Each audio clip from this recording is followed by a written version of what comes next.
For 25 years, one building told the world everything it needed to know about Dubai.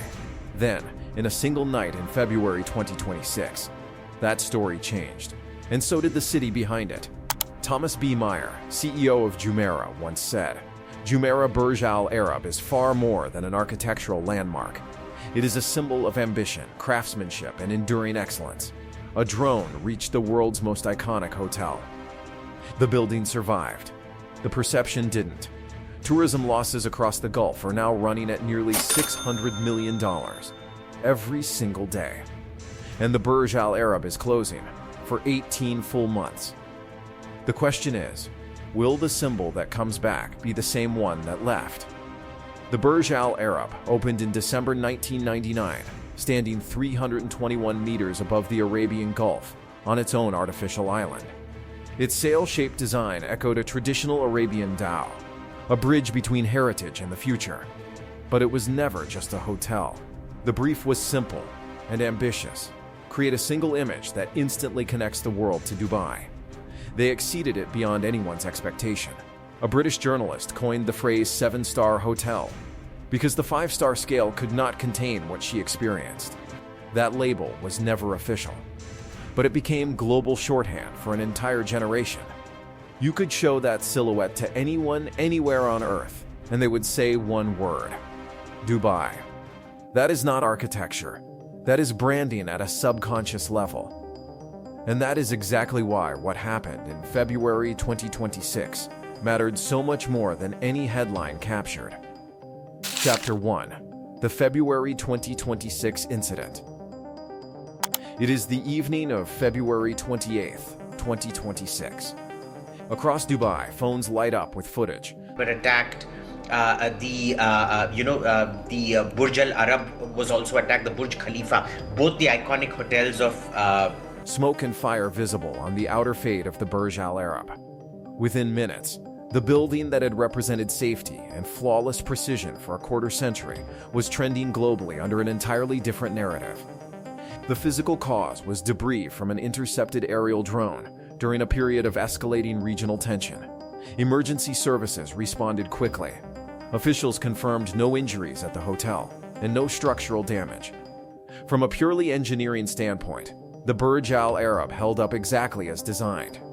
But the broader context was significantly more serious. According to official reports, 174 ballistic projectiles were launched, 161 intercepted. An additional 689 drones were launched, 645 also intercepted. Dubai International Airport sustained minor disruption.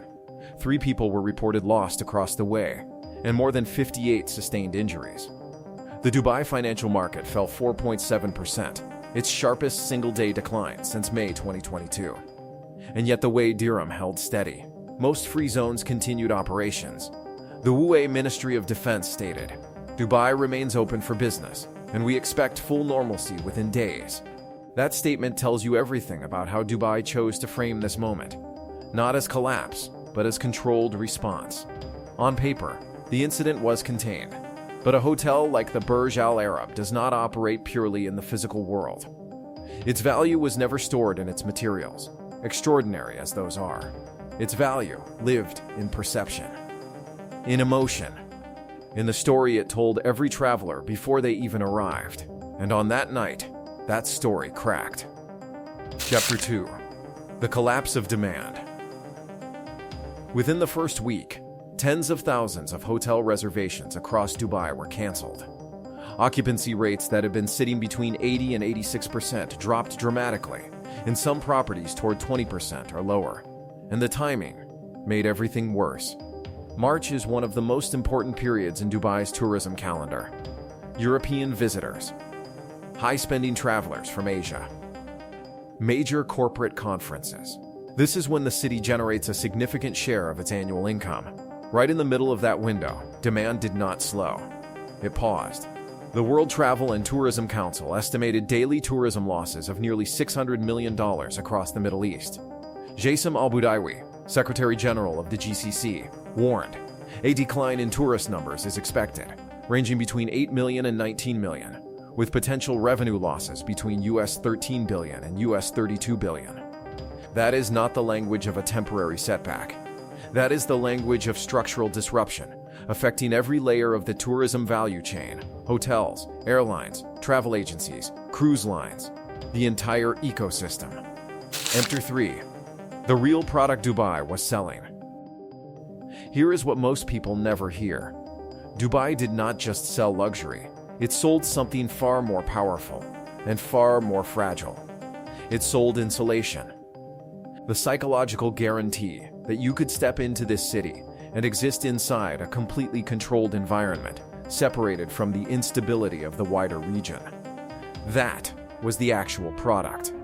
Not 5-star service, not gold-plated interiors. The feeling of being untouchable. That promise justified room rates starting in the thousands per night. It attracted global elites, investors, and event organizers worldwide. The moment that perception is challenged, even slightly, the ripple effect goes far beyond one hotel. Because now a question enters people's minds. Is it still as safe as I thought? High-value travelers think in terms of risk versus reward.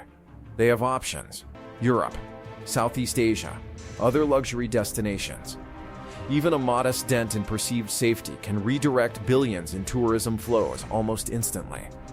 Not from panic, from quiet recalibration. The kind that happens in booking decisions at kitchen tables, in boardroom conversations. Those individual decisions, multiplied across millions, translate into measurable economic impact. The Middle East accounts for approximately 5% of global traveler arrivals and nearly 14% of international transit air traffic. Any sustained disruption ripples through the global transportation network entirely, and modern perception forms fast and fades slowly. Images travel in minutes. Narratives take shape. Once those narratives exist, they sit in search results and resurface in conversations months later. This is not a short-term communications challenge. It is a long-term perception management challenge with no simple engineering solution. Chapter 4. The 18-month closure. In April 2026, Jumeirah announced the Burj Al Arab would close for 18 months, the first major refurbishment in the hotel's 27-year history. Full suite renovations, public area upgrades, and back-of-house improvements. The restoration will be led by renowned interior architect Tristan Auer, who said, "To carry forward the legacy of such an extraordinary landmark is both an honor and a responsibility." The GCC has faced major shocks before and recovered.